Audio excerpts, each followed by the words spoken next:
Blog Talk Radio. Geico presents sharing versus oversharing. Earlier this week, Claire Tippins shared a princess nickname generator, 3 pictures of her dog wearing a tutu, and 2 online quizzes, including, what candy is your dream castle made of? Claire, your sharing has tipped the sugar scale and turned into oversharing. But have no fear, princess. Geico has something worth sharing with your internet kingdom, like how you could save hundreds on your car insurance just by visiting geico.com. No magic wand required. Geico, 15 minutes could save you 15% or more on car insurance. Blog Talk Radio. Franchise interviews. From Easton, Pennsylvania to Sydney, Australia, you're listening to Franchise Interviews. Franchise Interviews.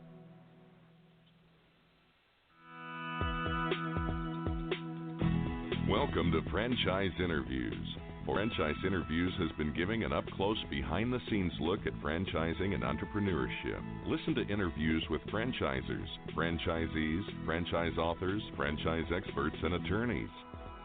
And now, welcome your host, Marty McDermott, and Franchise Interviews.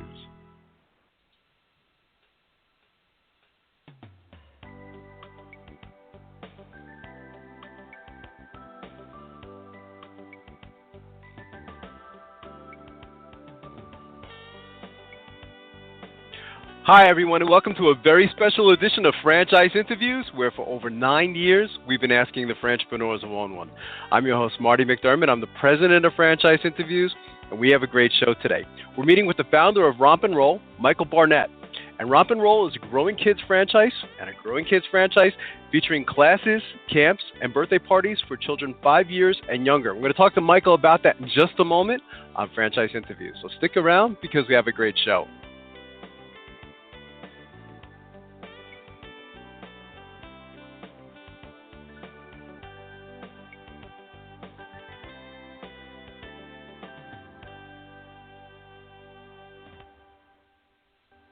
The Stone Coat Franchise Opportunity. Are you looking for a unique and lucrative franchise opportunity? If so, take a look at Stone Coat. With a patented process which creates a true stone finish on almost any wall or ceiling, Stone Coat is a true game-changing product in the multi-billion-dollar construction industry. Stone Coat is applied faster, cleaner, and cheaper than conventional quarried stone, which saves both time and money. With advantages in remodel and new construction of both residential and commercial projects, Stone Coat is a true crossover product. The Stone Coat franchise opportunity provides a low startup cost, low operating expenses, comprehensive training, ongoing support, and no royalty payments. For more information on the Stone Coat franchise opportunity, go to www.stonecoatfranchise.com. That's www.stonecoatfranchise.com, or call us at 972-380-2700. That's 972-380-2700.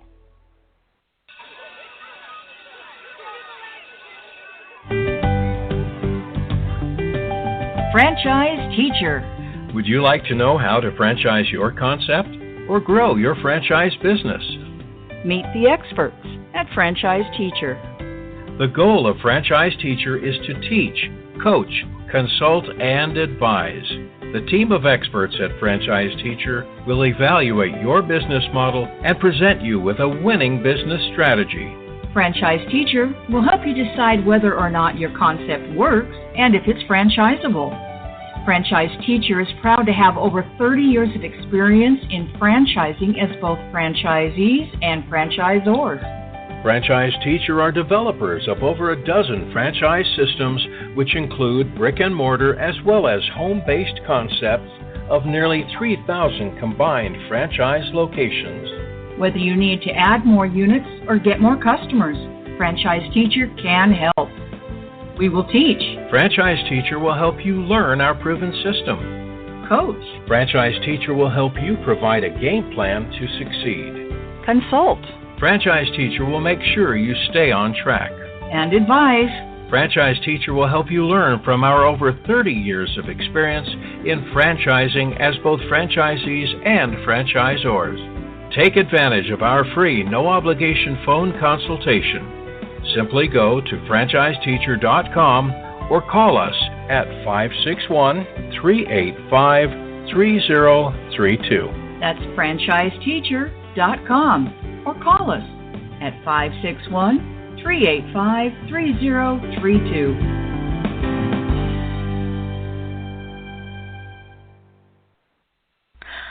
Hi, this is Connie McDermott, Administrative Assistant for Franchise Interviews, LLC, and you're listening to Franchise Interviews. Franchise Interviews. From Easton, Pennsylvania to Sydney, Australia, you're listening to Franchise Interviews. Franchise Interviews.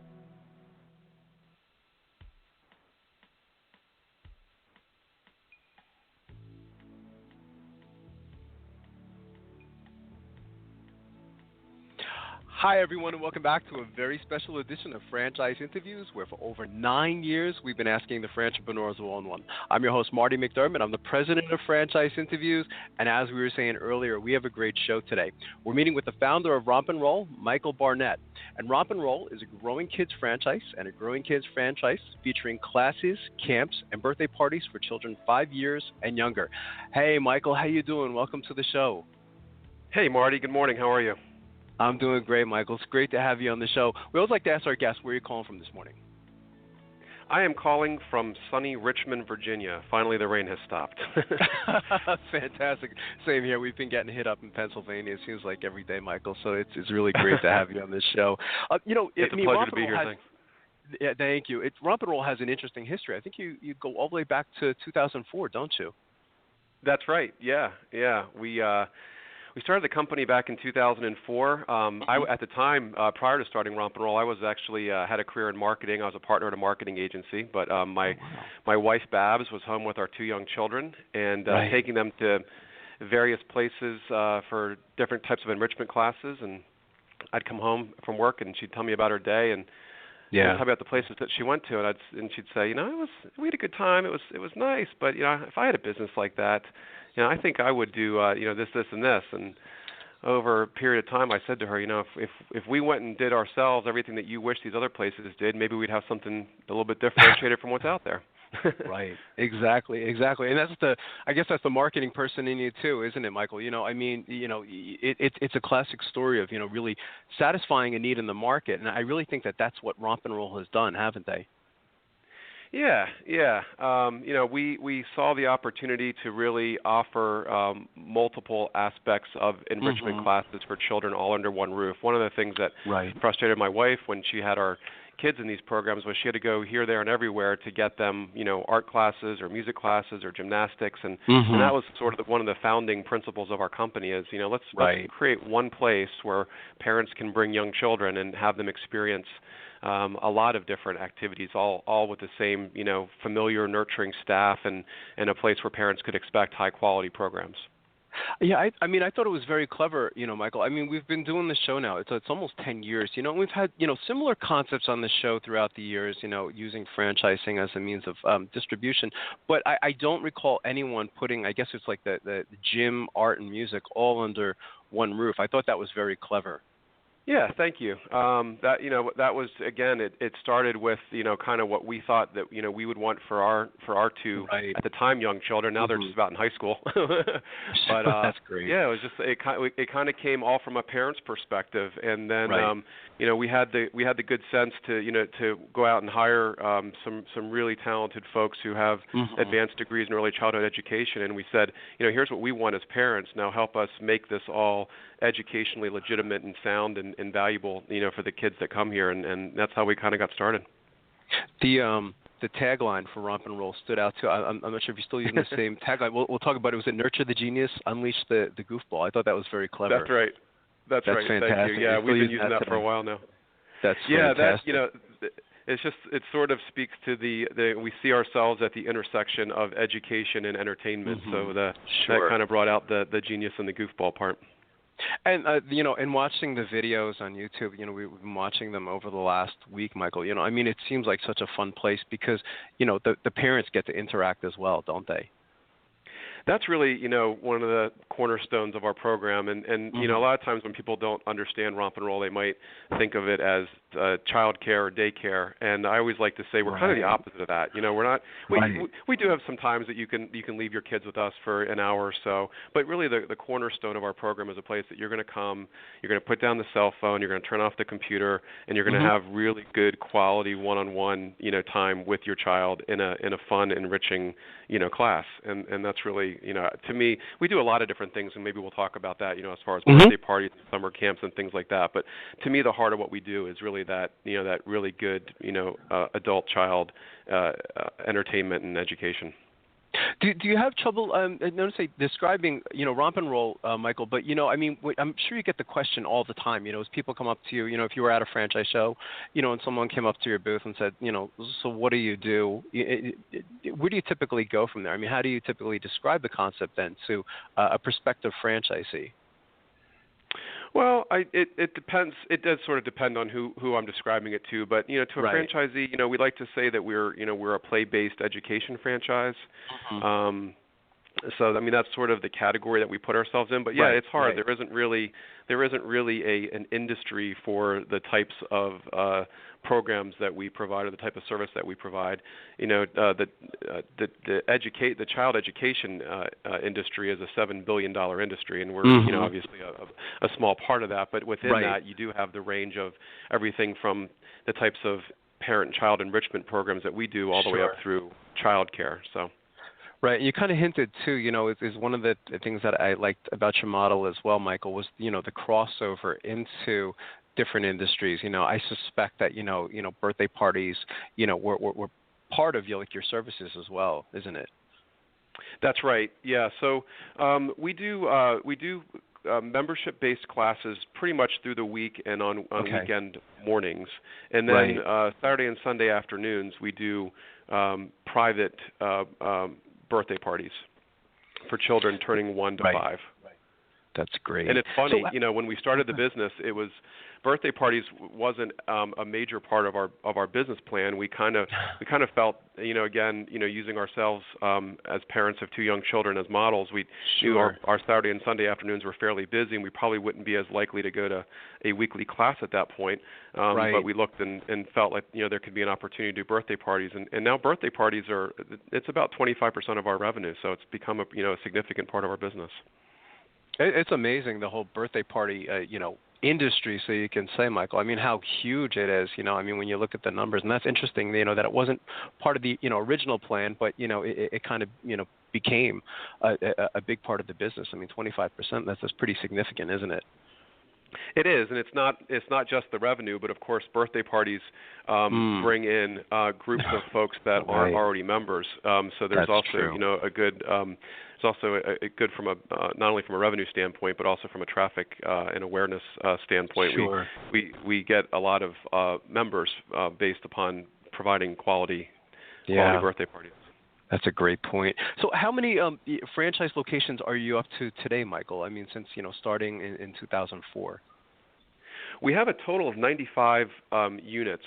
Interestingly, to many people, 85 of those are in China, and 10 of them are in the U.S. That's great. How did that happen, Michael? I mean, it was interesting, when I read about that, I said, wow, how did that happen? The majority of them were in China. I mean, I guess, of course, they saw something early on, in the opportunity, and of course, China being such a big market, isn't it? I imagine it works well there. But how did all that happen? Well, when we started franchising in around 2008, one thing I didn't realize is that there are very smart entrepreneurs all around the world that are waiting for the next big thing to come out of the U.S. and as far as a franchise goes. And I found out pretty quickly when my phone started ringing off the hook after we opened 3 or 4 units. And we got, we and to this day, we get, calls every week from every country you can imagine. But we've always had a lot of interest from Asia and China in particular. And it was I talked to a lot of folks who were interested in bringing our concept to China, and there was one group that I ended up forming a relationship with. They were actually Chinese folks living in the U.S. With the plans to acquire the master franchise rights to an up-and-coming kids franchise and take it back to China and grow it. So it was sort of a perfect match, and we made a deal with them in 2010. Oh, we made the deal in 2009. The first location opened in 2010, and we saw the structure that they were putting in place, and the skills and talents that they had, and the reaction that our concept was getting in China, and we really decided to put our eggs in that basket. And from 2010 until around 2014, that was really where we focused our energies, and it was to help them develop and grow that business. And as I said, we've got it up to 85 locations, and then about a year ago, we decided to go back and say, okay, we need to play catch up here in the U.S. and get some more units open here. So we've opened 3 more here since then, and are really focusing all of our energies now back on the U.S. and development here. That's fantastic. So one of the questions I've been dying to ask you, because I am a fan, and I feel like I know you, seeing you and your wife on TV. I mean, what was the shark experience like for you? It was interesting. Yeah. I mean, were you nervous, Mike? I actually make my students watch Shark Tank. I always recommend that they watch Shark Tank. I thought you and your wife Babz did it was a classic elevator pitch. How you came in, you were able to pitch this concept in 60 seconds, and you saw like their faces light up, and I think they got it right away. And I just think you did an exceptional. It's a classic elevator pitch. I thought both of you did a great job. Thank you. Well, as far as the elevator pitch goes, that was the one part of the show that they had us, that they worked with us on, and they had us practice, obviously, and that type of thing. So that part we were prepared for. Everything that happened after that, we were completely clueless as to what was about to happen. So it started off. I wasn't nervous in the beginning, and then as it went on and on, it started to get a little bit more intense, uncomfortable. Sure, of course.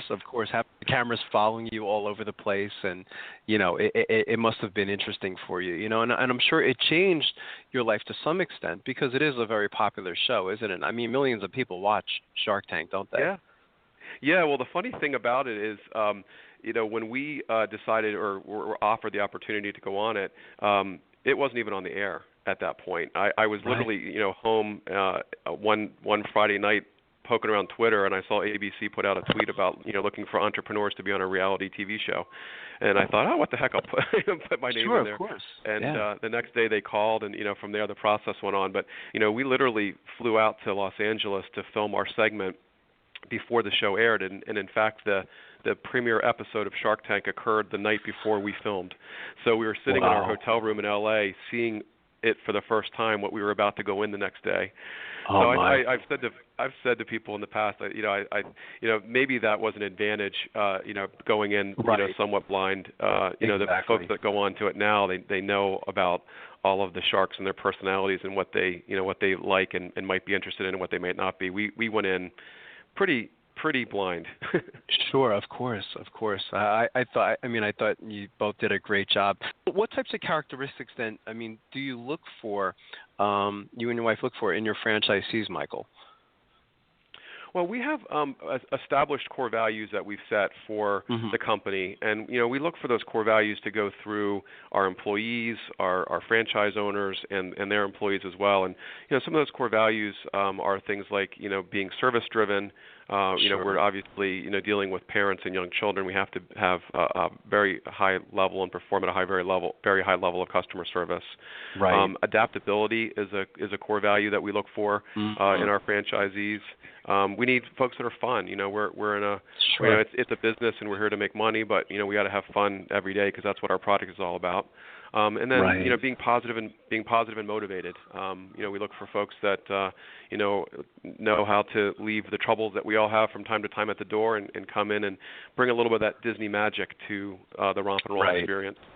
And then being motivated. We need folks that understand that we have a fun product, but it's hard work, and we work really hard to be successful. So those are some of the core values that we live by, and some of the things that we look for in our franchisees. So, as far as experience goes, Michael, it doesn't sound like there has to be a lot of experience, I guess, in this particular industry. If you look at some of your franchisees in their past lives, like what they were doing in the past? I mean, do they have industry experience, or it's not really necessary? I would say it's not really necessary. Right now, we've got a mix within our current franchise owners. Some have some type of sales or customer service background, and based upon what I just described, that's obviously pretty helpful. Sure. And we also have some that do have education experience.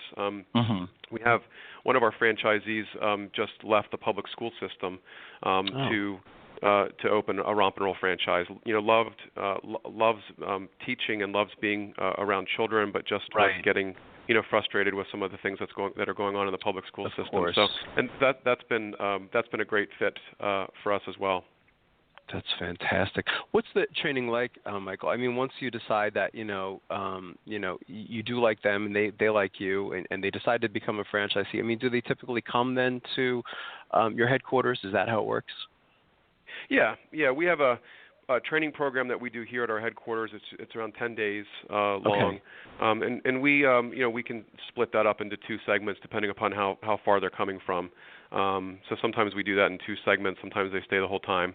And then when they're getting ready to open, we go and we spend 6 or 7 days with them, both before and after the grand opening, to help them train some of their employees and make sure that the center is set up correctly. And then we've got a support team, and we do biweekly one-on-one phone calls with our owners. We do monthly training calls with all of our franchise owners on the call at the same time, and then we do visits, on-site visits. That's great. What are the grand? I imagine the grand openings must be a wonderful experience, for you and your wife. I mean, what's it feel like today? I mean, to see, really how far Romp and Roll has come. From an idea, that you and your wife had, to where the organization is today is really quite significant. What does it feel like today for you? It's really remarkable. I mean, to take some of the same ideas that we kicked around our kitchen table 12 years ago and see them being implemented all over the country and in China and one of the beautiful things about the franchise system that we've developed is it's very replicable, which is obviously what a franchise system is all about. But to be someplace like be in China and see kids in China singing songs that you created with your team around your kitchen table is a pretty cool feeling, and it's a great rewarding business. I didn't fully intend as I got into this to be spending 12 years at it. I thought maybe I'd help my wife get it started and go back to marketing. But as the business grew and my love and passion for seeing this grow and succeed has grown along with it, it's been just a great journey so far. Yeah, and it must be nice. You can see that, the chemistry, of course, between you and your wife. It seems, like you work very well together, and of course, you with your marketing background and your wife's background, it seemed like a nice combination for, coming up with a business. So I thought that was fantastic. Yeah, absolutely. Thank you. So what's a typical day like, Michael? I mean, as a franchisee, if you could paint a picture, for our listeners, what is that like? Sure. Well, we usually start our day. We usually open around 9 or 9:15. So our staff and our owner usually get in around 8:30, quarter to 9 or so, get the day ready, and then mornings are very busy at Romp and Roll. So we typically run 2 classes at a time. That's one of the nice things about our setup, by the way, is we can run a gym or a music class and an art class at the same time. There's a lot of benefits for the customers in being able to do that. But so we run classes pretty much from 9 or 9:15 through 12 or 1 o'clock, and the owners roll in all that. It kind of depends upon what their background and what their passions are. We have, like I said, some owners that have more of an education background and they like to spend more of their mornings maybe in the classroom, either teaching or observing and training or what have you. And others, leave that to the folks that they hire, and they like to be more at the membership desk, serving customers, returning phone calls, what have you. So it's sort of, we have sort of different models set up depending upon what the interests and the passions of our owners are. As long as somebody's doing the work, it doesn't really necessarily matter, where it falls. But anyway, the mornings are pretty busy, and then the afternoons, we slow down a little bit between like 1 and 4 o'clock. It's sort of nap time, or older siblings need to get home from school or what have you. So we do what's called open gym typically in the middle of the afternoon. That is sort of, I kind of equate it to an indoor playground. So it's not structured or instructor led. It's just, you can bring your child in and just play on the equipment and do whatever you'd like. So that's the afternoons, and that's a good time for our owners to, spend some time in the office doing, any of the business functions of, accounting or bill paying or having meetings. We do a lot of our training calls between those times. And then we start up again with classes typically around 4 o'clock and go through 6:30 or 7. And of course, our owners aren't always there from open to close. So that's sort of how the day flows, and they they do what they need to do.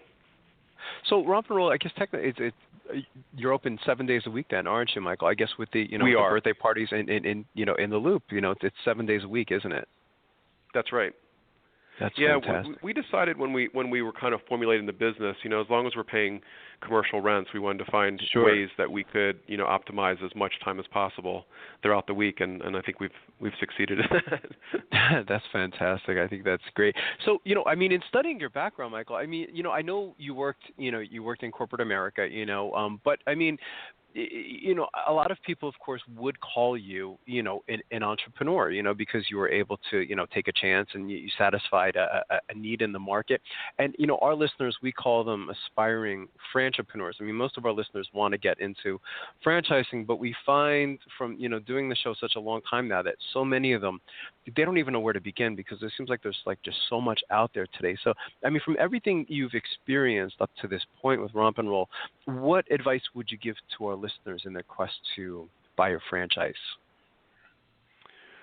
Boy, that's a great question. I guess I like to, with the folks that come and talk to me about a Romp and Roll franchise, I can speak to at least. I always like to tell them, start with making a list of your strengths and your weaknesses. I think, a lot of times we can think that we're good at everything, and the reality is that very few people, if any of us, are good at everything. So be real with yourself, and figure out what are you good at, and what gaps are you going to need to fill. Because I think that's important. And then as you begin to explore various franchise opportunities or a specific franchise opportunity, think about how you're going to be able to fill in the gaps on those things that may be weaknesses of yours. So that would be one. I think particularly with franchisees, you have to be prepared to. You're a franchisee of a larger system, but you have to be prepared to be the CEO of your company. You got to be prepared to make the tough decisions as if you weren't part of a larger system. So mentally that putting yourself, am I in that mindset? Am I ready to play that role? Is a good thing to think about. And then I think another thing in looking at franchise systems too is, what's your personality type like? You could be in a. Are you more comfortable being in a larger, more established, perhaps more rigid system, or are you better off in a smaller system, maybe where you could bring some more entrepreneurial skills to play? Maybe you like that. Maybe you like the opportunity to do that. Maybe that scares the heck out of you, and you'd be better off in in a larger system where you maybe have a little less leeway. So those are a couple of things that I would say, to maybe think about.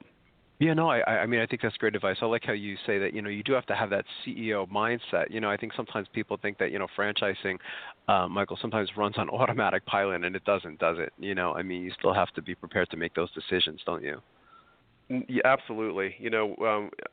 Early on when we started franchising, I thought one of the greatest compliments that we got from folks that would come in and talk to us, they'd say something like, boy, you've got this all figured out and you've made it really easy on us. And in the beginning, I, kind of thought, yes, I have, haven't I?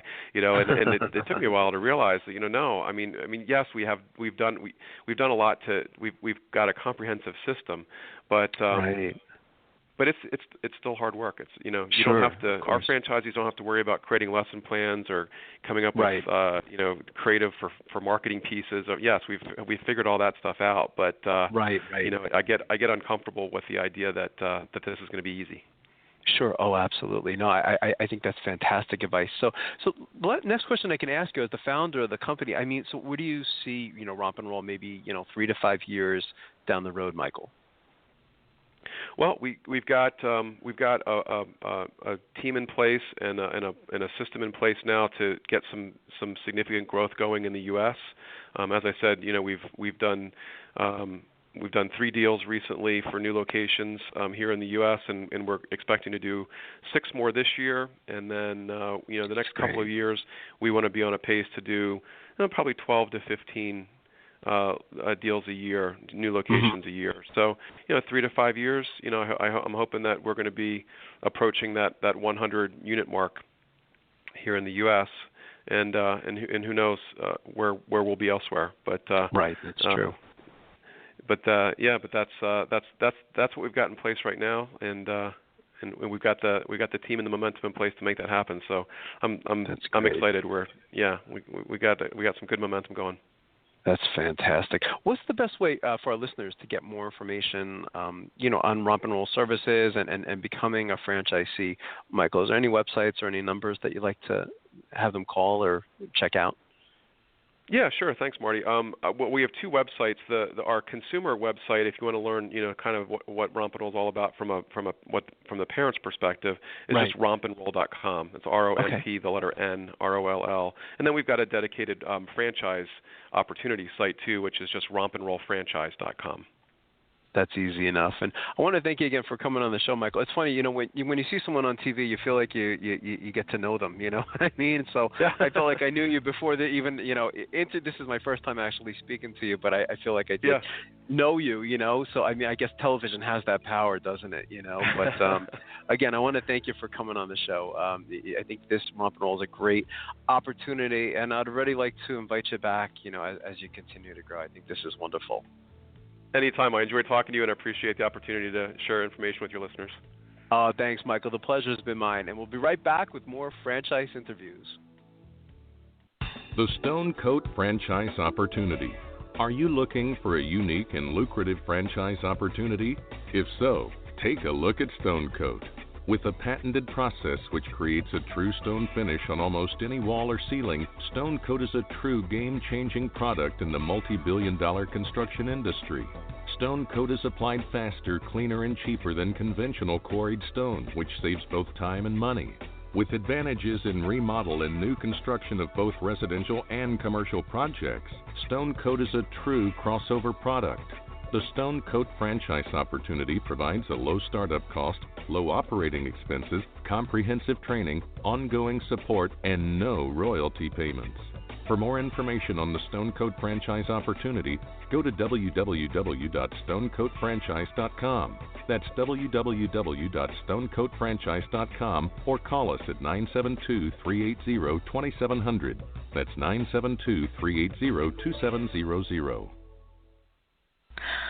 Hi, this is Connie McDermott, Administrative Assistant for Franchise Interviews, LLC, and you're listening to Franchise Interviews.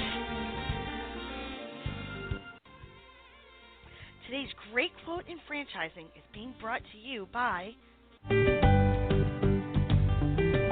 Franchise Teacher. Would you like to know how to franchise your concept or grow your franchise business? Meet the experts at Franchise Teacher. The goal of Franchise Teacher is to teach, coach, consult, and advise. The team of experts at Franchise Teacher will evaluate your business model and present you with a winning business strategy.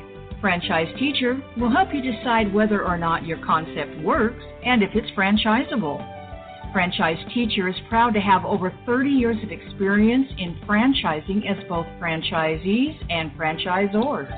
Franchise Teacher are developers of over a dozen franchise systems, which include brick and mortar as well as home-based concepts of nearly 3,000 combined franchise locations.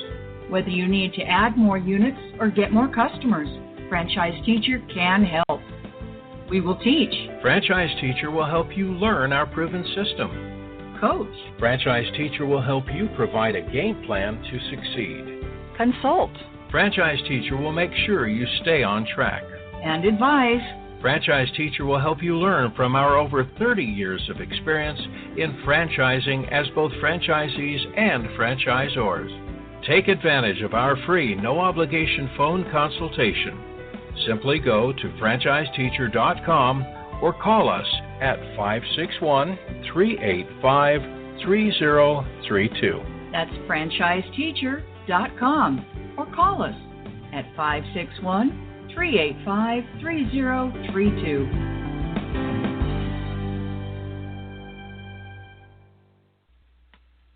Hi, everyone, and welcome to another edition of Great Quotes in Franchising, where each podcast you get to hear a great quote in franchising.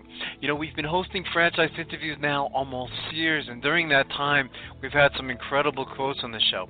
Today, you're going to get to hear from Carol Mercurio, and she talks about a subject that we talk frequently on the show, which is following the franchise system. She gives a lot of great other advice in addition to aspiring entrepreneurs, but I just thought her advice was fantastic. So here we go with Carol Mercurio, franchise consultant. It is, because success means different things to different people. Right. You know, there are people that could be very happy making $40,000, $50,000 a year, and there's others that would just never tolerate that.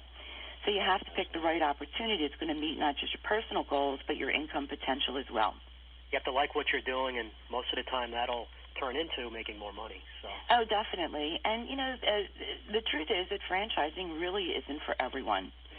You know, it's, Michael Gerber, you know, one of your guests who is one of my heroes, so to speak. Right. I love his book. I recommend his book all the time. Yeah. And as he says, you know, there's a difference between an entrepreneur and what he calls a technician. Oh, absolutely. So, you know, and we'll go into that if you want to move forward in Sure, absolutely. We'll go to the next slide, and that's slide 4, Carol says, that's all great, but... Do you have what it takes? And that's really what this presentation will help people do. When I do this presentation live, it takes about 2 hours, and, you know, there are people at the end of the presentation will run to the front door and can't get out fast enough. They're scared to death. Or you have those folks that just linger on because they really want to learn more and educate themselves to see if this is the right fit for them. But there's a lot to figure out, you know, before you actually can pull the trigger and make that decision. And as you mentioned just previously, the due diligence is imperative. You know, you have to do a good job of figuring that out. You know, is it the right connection personally, and are you connecting with a company that you feel is a comfortable marriage between the two of you? Absolutely. Right. And so that's what we're going to do, is help determine if this is, in fact, the right path to explore. And then we can move on to motivation. Okay. And, you know, for me, I think motivation is really, really a major component of this whole process. I agree. If you're not motivated to do this, don't do it. If somebody tells you you should do it for a variety of different reasons, but it's not your own passion, right, you probably won't do well at it. And, you know, there's two different types of motivation. There's positive motivation and there's negative motivation. So you have to think of it, is it an inspiration? Are you inspired to do this, or are you desperate to do this? There's a big difference here. Absolutely. Are you know, running from something, or you're running towards something? Right, right. And, you know, for me, I work with a lot of folks that have been downsized, and they're in transition in life, and I certainly can relate to it. But they may go to looking at a business because they can't find a job. Or maybe lesser positions are offered to them, less money, less title, or maybe their severance is about to end and they need to make some decision quickly. Bad choice. Right. It's not a good reason to buy a business. It's like a last resort type of decision. So you can quickly determine part of your services is finding out that motivation level pretty early on. Oh, absolutely. In fact, I won't move forward in our consultation until that candidate can tell me what their reason is. Right. And it's not just because, you know, I want control over my destiny. Who doesn't? You know, everybody does. That's true. They want to make more money. Who wouldn't? Right, absolutely. You know, it has to go layers deeper than that, or as I look at it, you know, having a burning desire. Or I'll add to that a little pain. You know, if you can't relate to the pain, then there's no reward at the end. Absolutely. And going into business for yourself can be painful. You know, with franchising, of course, it's a little bit easier because you have all the support. But it's still, you're starting a business from scratch. That's and you what have Marty to and I really always want talk it. about. Right, sorry? right. We always talk about that, that there's no guarantee of success, but if you follow the system, work hard, look at the stats we just went over. I mean, the failure rate's so low. And then with getting the right match, you know, consultation from someone like yourself, and, you know, you should be okay. Well, and it's true. And, you know, the systems that are in place with franchising are the major reasons why people gravitate to franchising. But if you're not the personality to follow a system, and you're more of that entrepreneur, as Michael Gerber would say, right. The best way to describe it is you can't paint the golden arches green.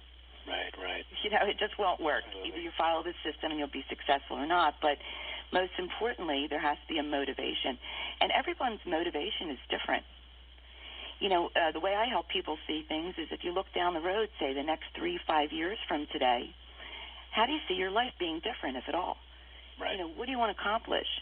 You know, and for some people, it might be doing things that they've just missed doing, like having the freedom to play golf, or, you know, having the money to buy a boat and taking their family on it and being with their family and having that quality time that they just don't have in their current world.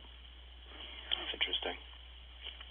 So you consider that positive motivation because that's the whole big picture of success in business, working hard, and then having all that personal stuff on the side. Oh, yeah. What's the end result look like? You know, what is it that you want to accomplish by being in business for yourself? I mean, what is your burning desire? Where is the pain now? I mean, if you look at your current situation today, you know, I'll have people that I'm working with that are making, you know, well over six-figure incomes, and they... Thanks, everyone, for listening, and we'll see you again soon with another edition of Great Quotes in Franchising from Franchise Interviews. Take care, everyone.